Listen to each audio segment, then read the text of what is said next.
Hey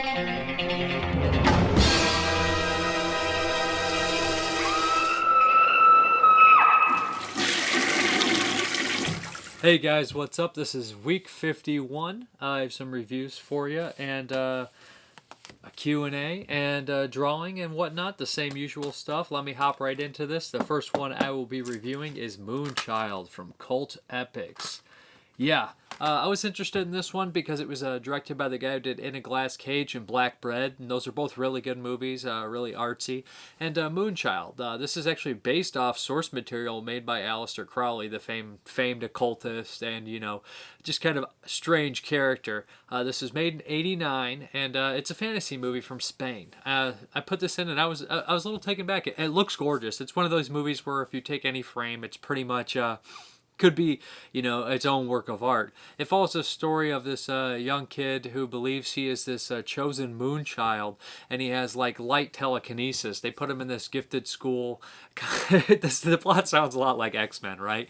But it doesn't play like X-Men. It doesn't feel like an X-Men movie. And they're trying to breed these two perfect people with powers to get the moonchild.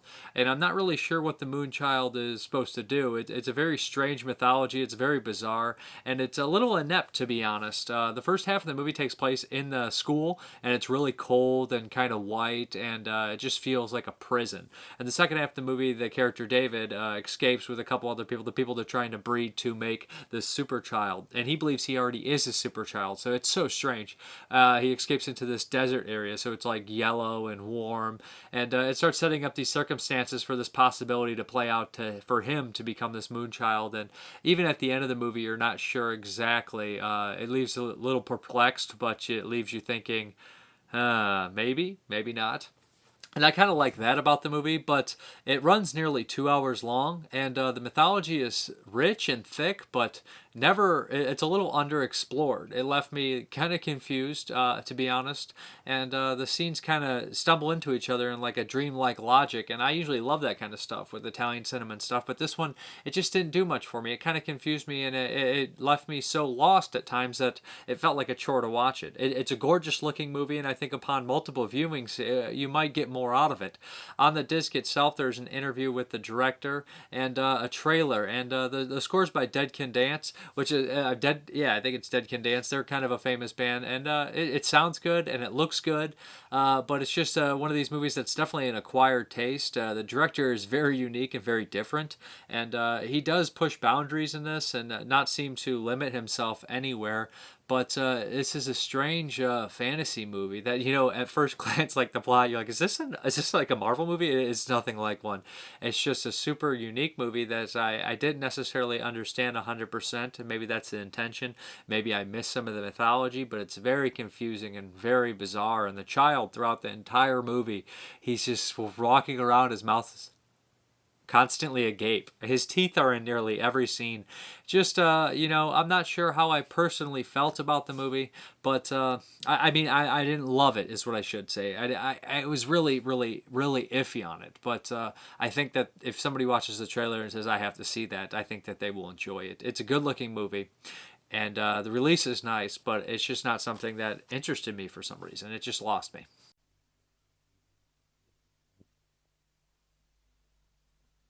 Recuerda, tienes el poder de la luna en tus ojos. Mamá.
Yo quiero ser tu hijo.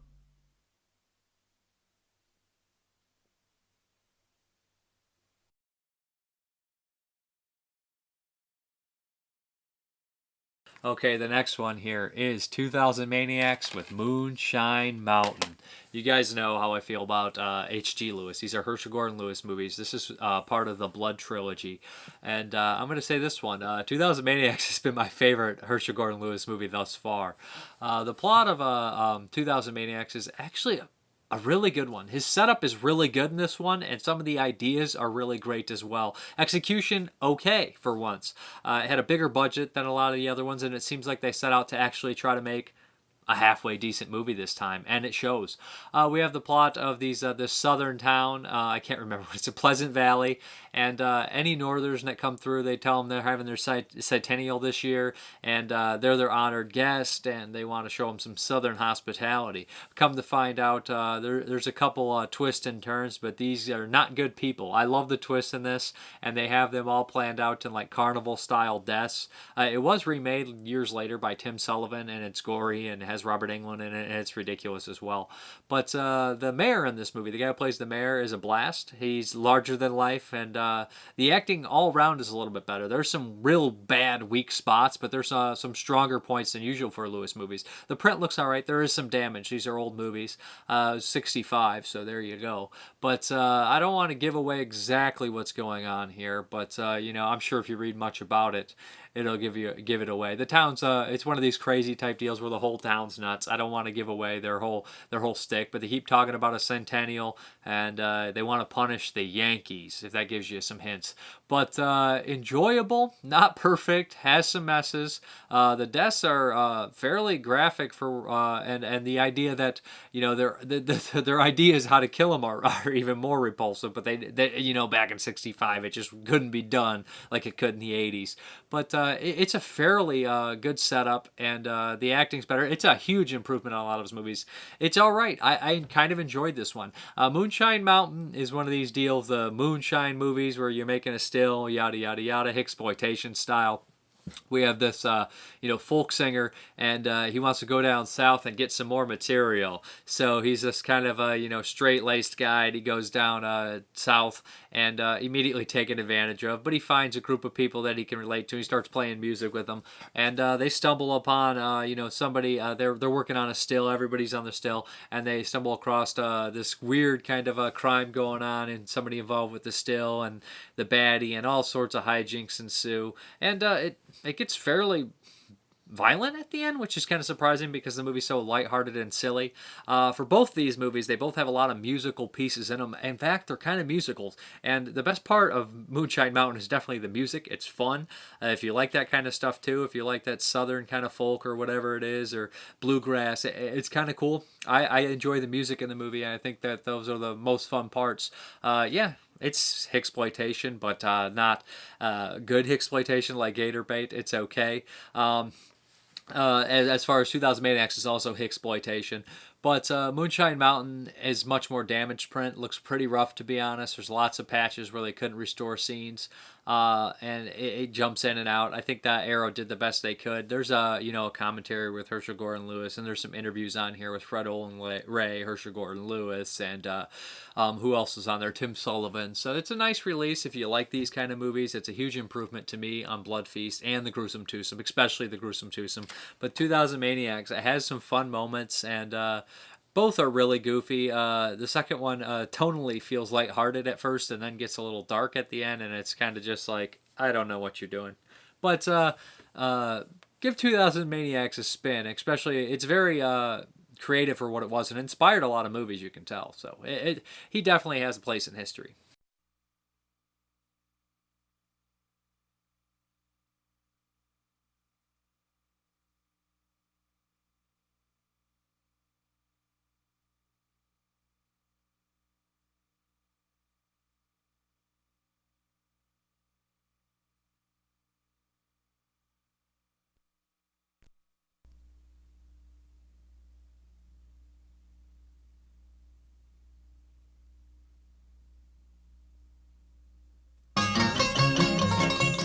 You're all invited to a centennial celebration.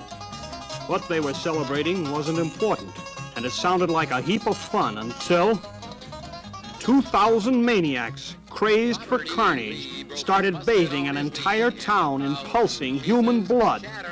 You'll see 6 young strangers doomed to slaughter by an ancient curse. There came an awful sound. And from his lips there came an awful sound. Brutal, evil, ghastly beyond belief. You'll see the most diabolical device ever contrived, designed solely for assassination by a town of madmen, insane with bloodlust.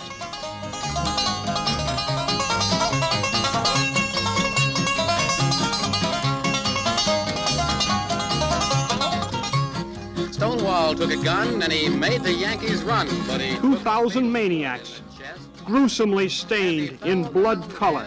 Stonewall said, I'm a-giving you a dying man's request. I'm a-giving you a dying man's request. Yeah! Starring Playboy's favorite playmate, Connie Mason. Yeah! Oh, the South's gonna rise again.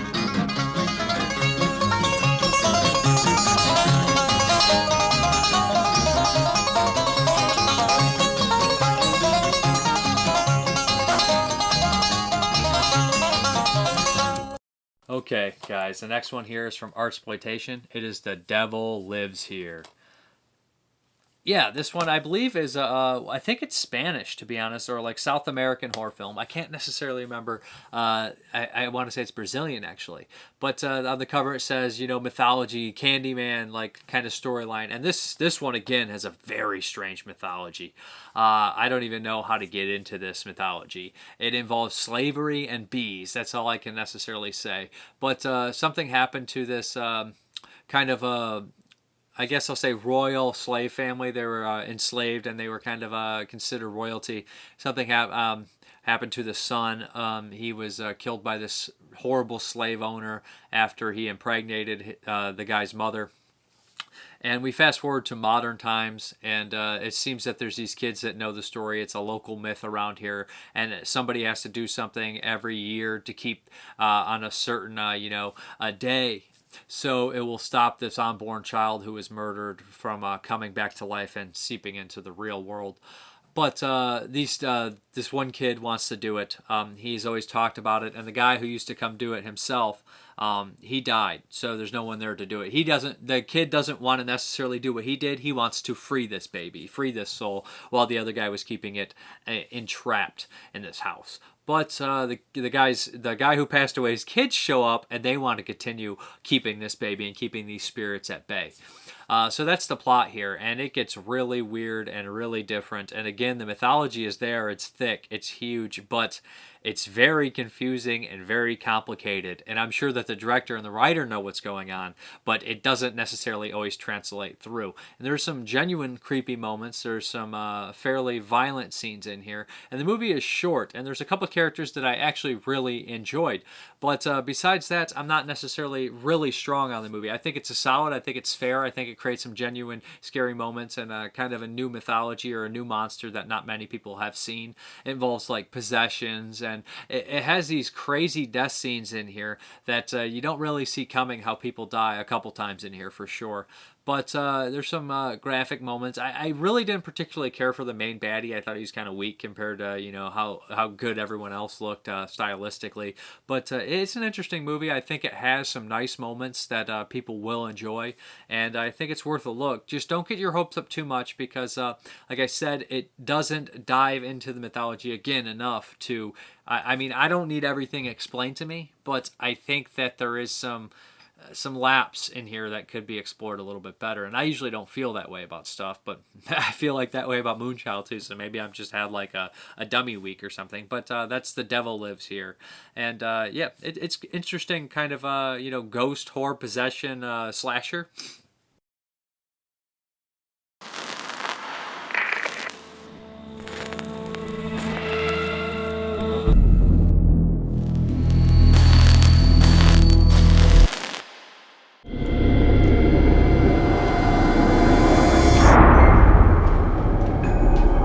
Eles imaginam a minha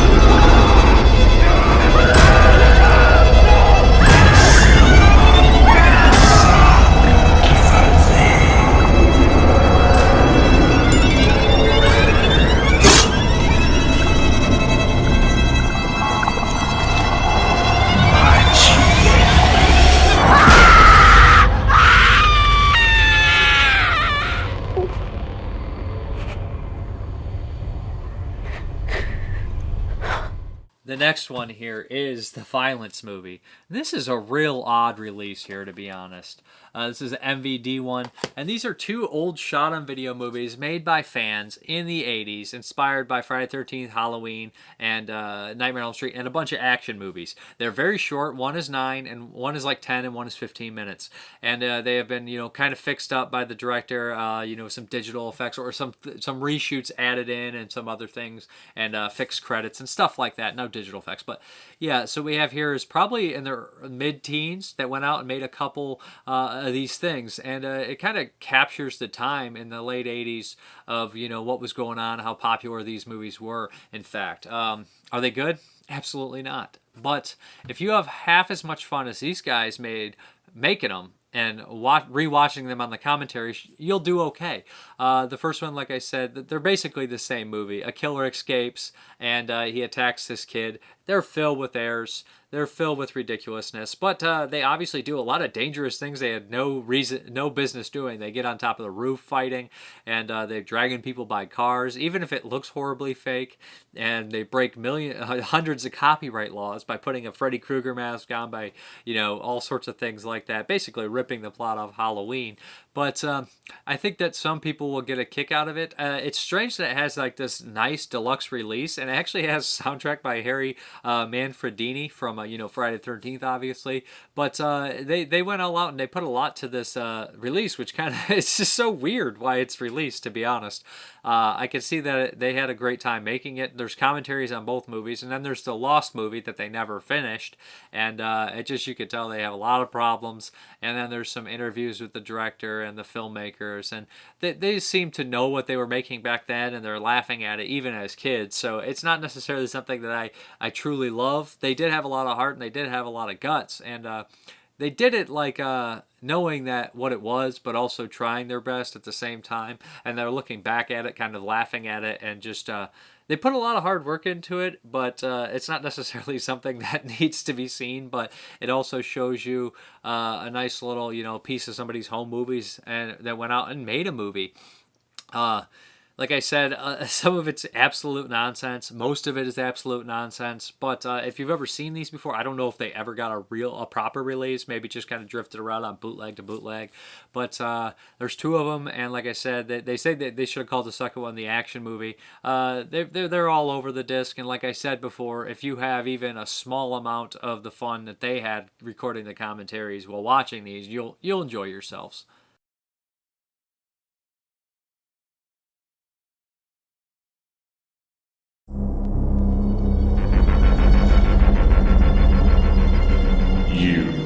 Seated in this auditorium are about to see select scenes from the most controversial movie in motion picture history. The movie that, for the sake of good taste, should never have been made. Due to the highly violent and grossly obscene content in this film, we are legally only allowed to show you a few select scenes in this theater, but coming soon, you will be able to buy a ticket and see this feature in its original, unedited, uncensored, and uncut form.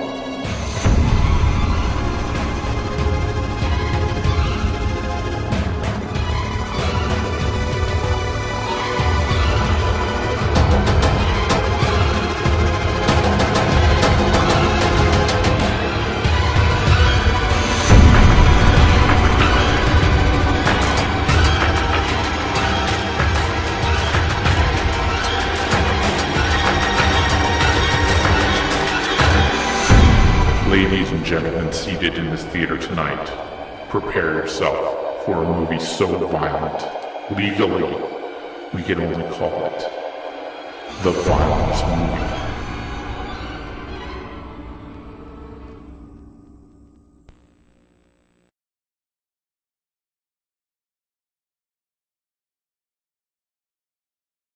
The next one here is Bloodhook from Vinegar Syndrome. Look at that nice slipcase.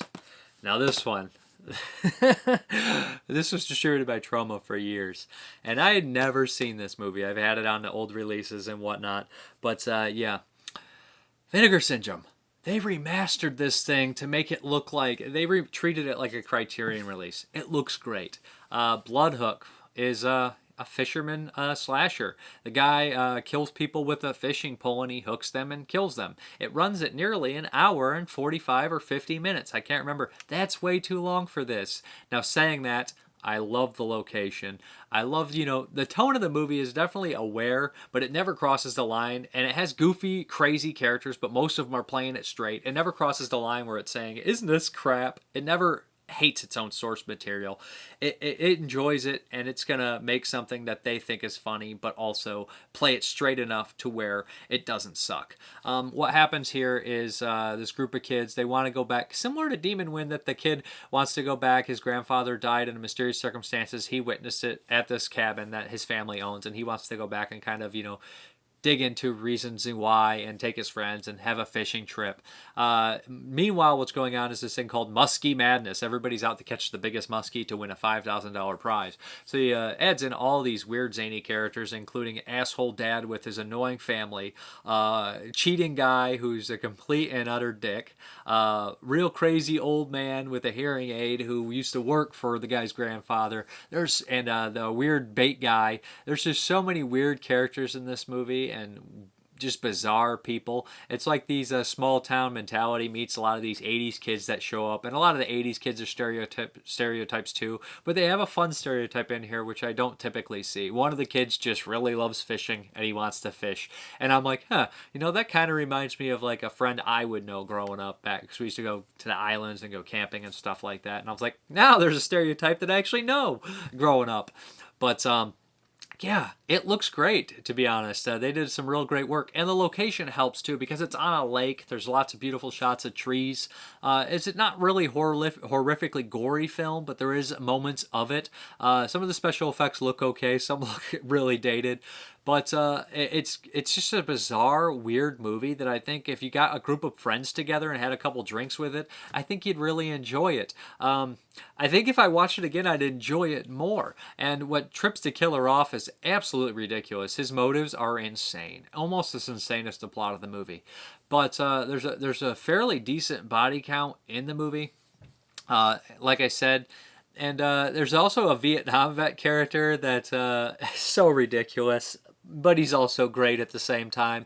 There's a decent amount of features on here, too. There's interviews with the cinematographer, interviews with one of the lead actresses, I believe the director and the writer. All that stuff's great. They're all candid. They all openly talk about the movie. And they're like, oh, we can't believe it's a cult movie. We didn't know. But with a title like Bloodhook, or if it was called Muskie Madness, which is originally what was going to be titled, I think that, it would be remembered for that. I'm glad I watched it. It's an enjoyable slasher. It's not the best one I've ever seen. It's certainly not the worst one I've ever seen. And just thinking about some of the scenes actually make me laugh. There was a fishing pole duel where they fight with fishing poles where they're trying to hook each other. Nonsense. Complete nonsense. The cicadas are constantly in the movie, enough to drive you nuts. Cicadas in the background, and there's this song that keeps playing and playing and playing. And if I hear this damn song one more time, man, in this 2-hour time period, I am going to lose my mind, similar to The Killer. But Bloodhook, if you like these really corny, cheesy slasher movies, that this one manages to capture that small town feel, which I enjoy, then I would check this one out. I mean. It looks good, and it sounds really good. I'm surprised that this movie got this deluxe treatment. I'm surprised that the filmmakers, actually were really competent in something like this. There's a lot of slashers out there that they're not. Like, they just want the money, and that's all they care about. But that's Bloodhook. Ah, it's summer. And it's time to relax and enjoy the world's most popular recreational activity. Fishing. What'd you catch her on? My earring. A sport as challenging as it is exciting. Try this for bait. Yes, it's Bloodhook. And fishing was never like this. Bloodhook casts you into the heart of the world's famous Muskie Madness fishing contest. It's him! It's him! He's doing it! Its various contestants. We're all like time bombs waiting to go off. Boom! And the one fisherman who's the most unique fisherman of them all. The master fisherman. this master caster will teach you all the angles. He'll reveal his prize-winning methods for selecting and preparing his own bait. Yes, fellow anglers, this is your chance to learn the art of planting your hook and riding in your catch. So come on down and join the master at this most delightful pastime. Blood hook, where the catch of the day is you. Bloodhook is filled to the gills with a talented cast of young new stars. It is lavishly produced by David Herbert and expertly directed by James Mallon.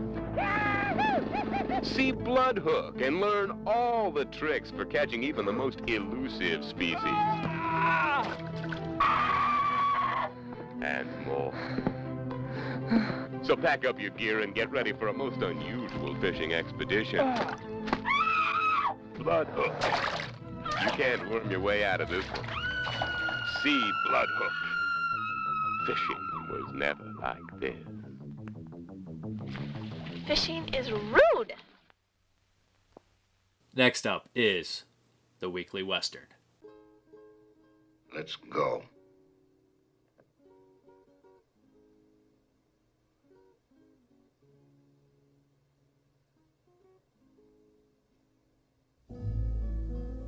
Why not?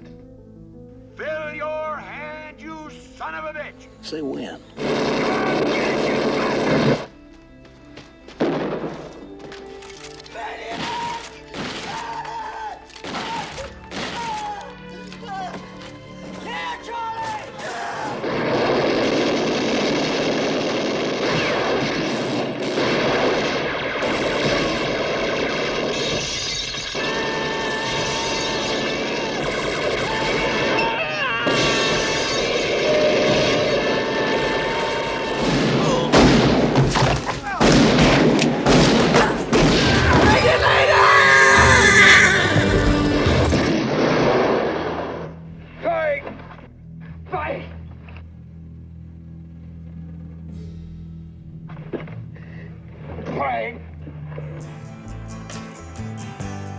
Feel I'm knocking up on heaven's door.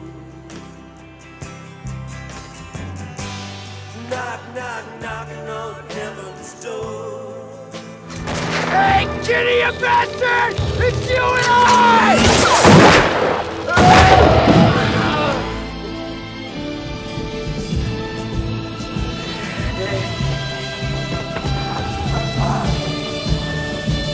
I don't deserve this. Today we have Barquero by Kino Lorber with Lee Van Cleef and the best Warren Oates. Yes. Yeah, I'd never seen this. This is 1970. This is by the director of Them, which just blows my mind. This is probably right after The Wild Bunch. That's why Warren Oates pops up in it. So yeah, this plot is pretty crazy. We got this band of outlaws led by Warren Oates and who is it? Kerwin something. I can't remember. He pops up in one of the Hammer movies. I can't remember which one it is. Psychopath or Maniac. He pops up in the Hammer movie Maniac. It's led by these two.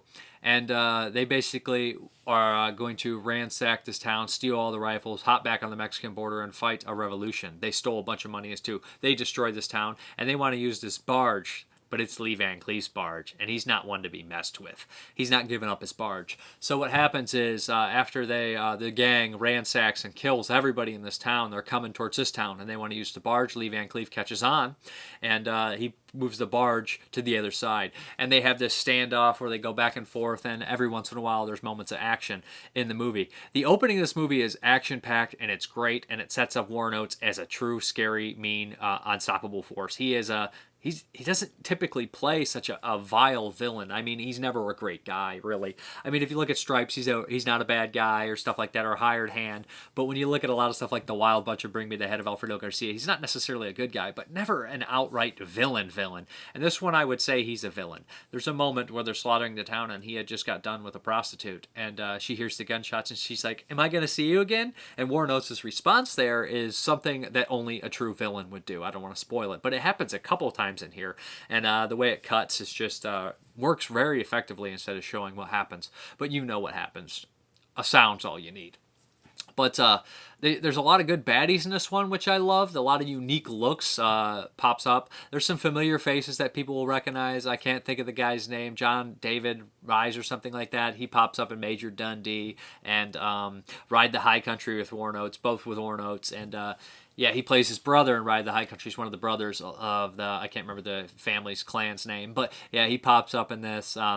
And the guy who plays the Mountain Man, who's friends with Lee Van Cleef, is such an exceptional character. Just every time he talks, especially about eating or when he threatens someone, his scenes are just wonderful. He's a great actor. I'm not sure if I've ever seen him in anything else. He's just one of these guys that he's well disguised in this, but he's a tremendous actor. Mountain Man Phil, or I can't think, but regardless, he's a great character. I love him in this movie, and him and Lee Van Cleef's back and forth are great. Lee Van Cleef doesn't play such a good guy either. He's kind of a monster in himself.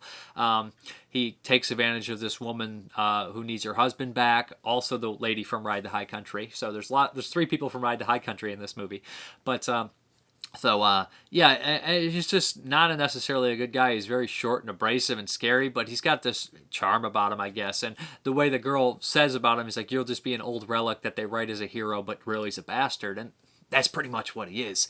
But the back and forth between Warrant Oates, although they're staring at each other between the river and stuff, it's really great. The movie opens with them staring at each other on one side, and towards the end it closes. At the end, it closes with them staring at each other on the other side. I don't want to give that away what that means, but there's just lots of great stuff. The opening action scenes are great. They're intense. They last a long time, and the ending has the same thing.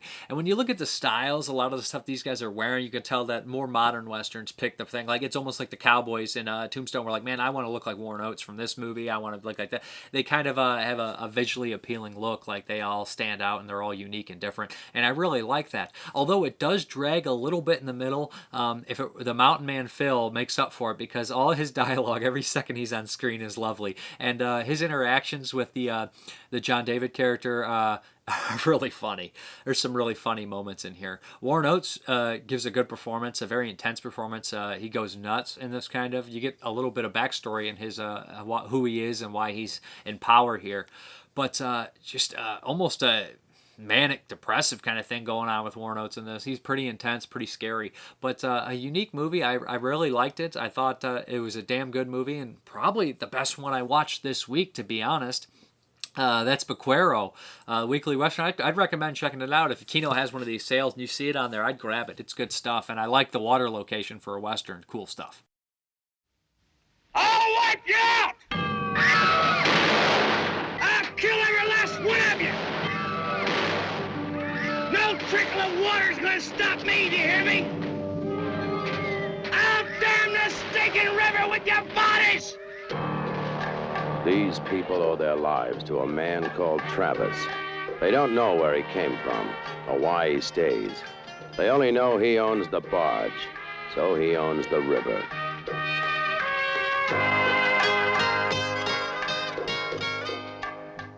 This is Jake Remy, a bitter, haunted man. For him, life was a losing game until he found out that the winning hand had a gun in it.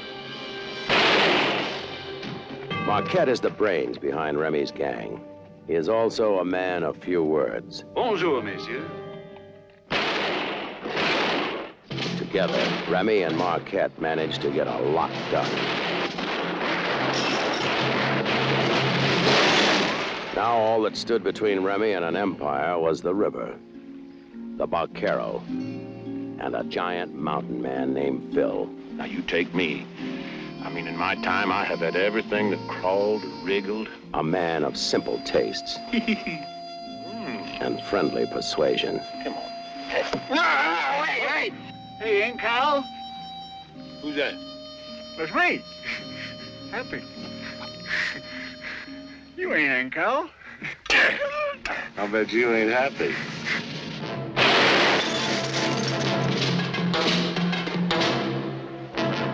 You got one of them squatters. I got me a rolling hog. Him for the boat. I want you to get rolling. I'll do whatever you ask me to.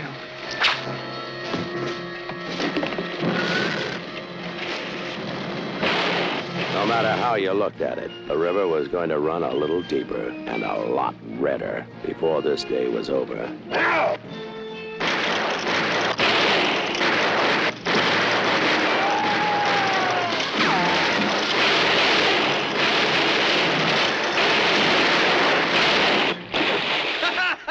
But this day wouldn't be over until the last shot was fired.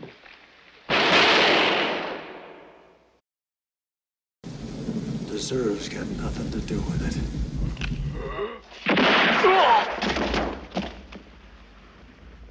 When you have to shoot, shoot, don't talk.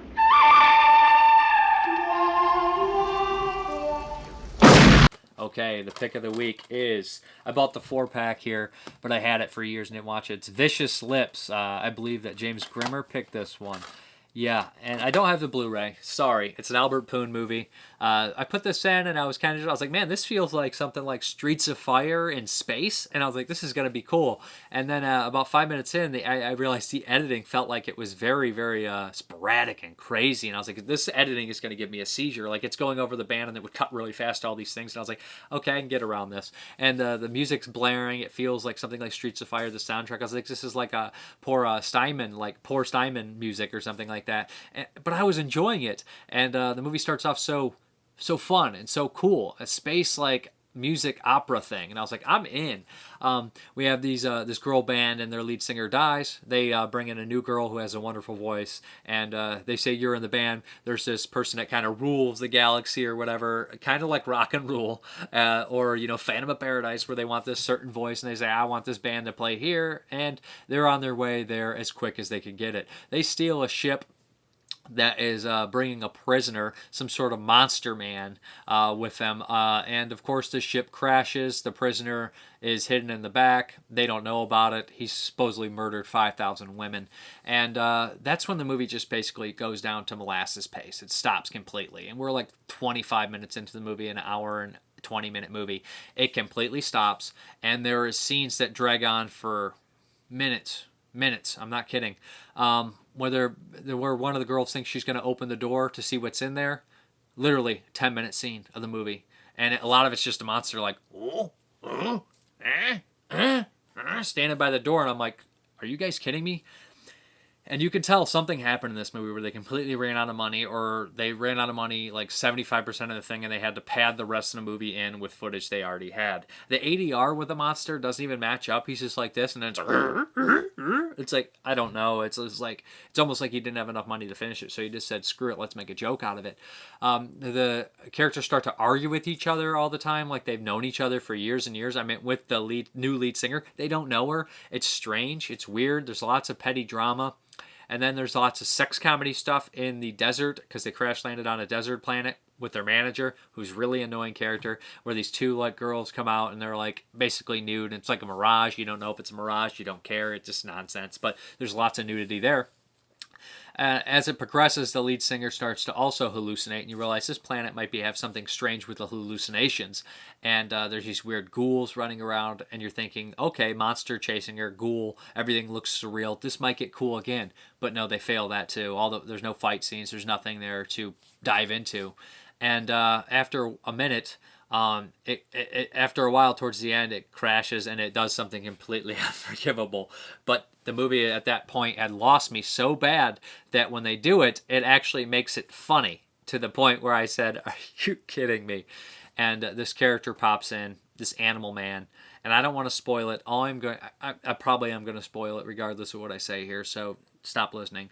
But this one line from this movie sums up the entire movie. A mess turns into a nightmare. That's what the character says. And you say, oh, I know what happened here. And it's almost like Albert Poon saying, I ran out of money, or something went wrong, or there was trouble in this movie. It's an Empire Pictures. And that's essentially what happens here. A mess turns into a nightmare to save their ass. And then we get a music performance, and it's Wizard of Oz. It's awful. And I feel that a lot of the actors and the set designers and the production people who made like the sets and everything like that and all sorts of things deserve much better than what this movie is. I think it was a money problem. I think that it was either a money or a script problem, like there was no script or there was no money left, and it's just what you would call, I would say, it's not a beautiful disaster, a beautiful failure. It's just a failure that had a lot of potential. And I hate to say that, but it's a mess. It is a mess. I think that it might be fun to watch with other people and just watch their reactions to be like, what? I don't understand. What's happening? This makes no sense. Because the movie makes no sense. It's nonsense. Pure nonsense. Love the setting. Love the setup. I like the space operas. I like the musical movies when they're like Phantom of Paradise or Rock and Roll. I love that. Like evil person looking for a certain sound. That's cool.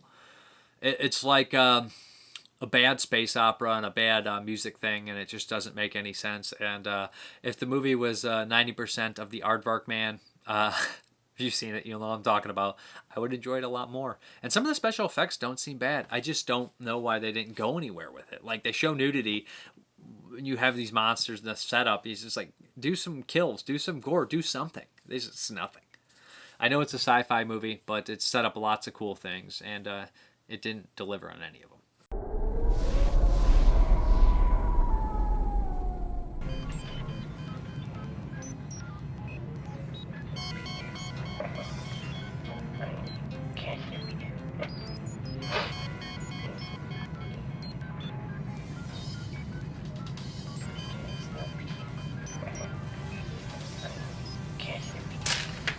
We'll have them, don't worry, especially with this radioactive green gig. Okay, no problems here. Come get it in a few minutes. $1,000,000. I heard that the radioactive dream gig can make you or break you. Yeah, flop there and it's over. Scary.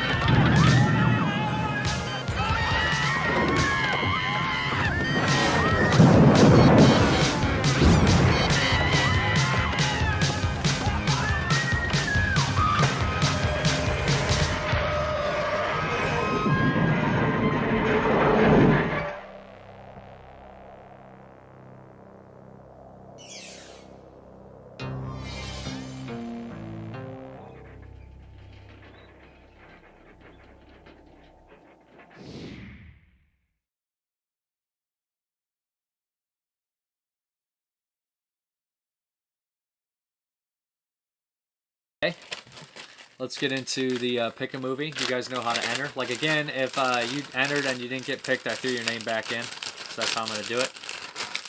I think that who won last time? Christopher Dallaire, and he picked Santa Sangre by Alejandro Jodorowsky, which should be fun. We got Christopher Dallaire. A lot of the same people keep winning, but I have no problem with that. I'll just keep this same name and just this bag here, and add the other names into the hat that enter. So yeah, I'll be enjoying watching that one. Christopher Dallaire, hopefully he picks something cool. He won twice. He entered again afterwards, so he won 2 times in a row.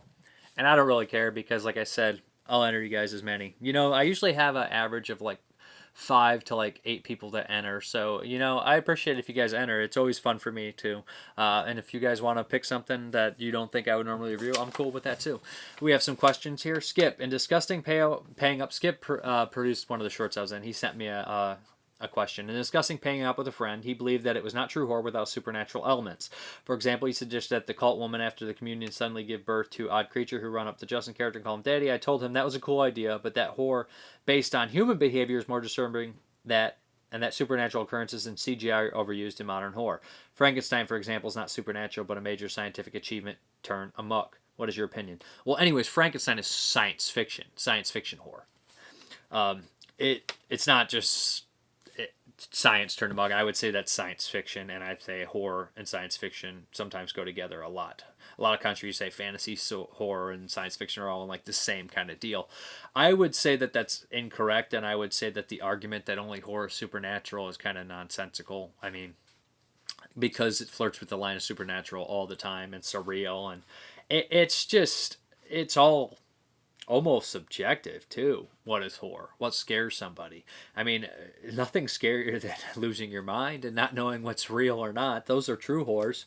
Or, you know, failures in life could be horror. I mean, there's just so many different ways to describe horror. Some things aren't horror, obviously, and other things are in the middle. And nowadays, there's so many movies. It's also how a movie's shot, how a movie's edited, how a movie's score is done, how a movie unfolds. There's lots more to go into horror just besides the supernatural element. There's movies that wouldn't be considered horror that are filled with supernatural elements, like Little Monsters. That's supernatural, I guess you'd say. And, you know, I would still call Frankenstein supernatural until we can actually bring the dead back to life or turn people invisible like Invisible Man. That stuff is still supernatural. Science gone amok is science fiction, but it's also horror at the same time. Half the Universal horror movies would be science fiction only if that were the case, but they're all considered horror movies because half of those movies are curses or science fiction muck. But so I would say that that it all subjective what a horror movie is. I mean, it's a feeling, really. It's hard to describe a feeling, or because there's a lot of stuff that's comedy, horror comedy. It's a very, very. It's just kind of pointless to argue. It's horror to you or it's not horror to you. And then there's some stuff that's obviously horror and some stuff that's just obviously not. And there's 70% of the stuff in the middle that could be or couldn't be. Christopher Dallaire, question. Olaf Iddenbach versus Andrew Snaj. Who wins in a Splatterfest? I don't know. I like Olaf Iddenbach's movies way better. But I don't know who's gorier, man. Andrew Snaj, like Violent Shit 2 and 3 are just nonstop gore. Olaf Iddenbach's effects look way better, so I'm going Iddenbach. Favorite cereal? You know, I'm kind of old. I like Raisin Bran and stuff like that.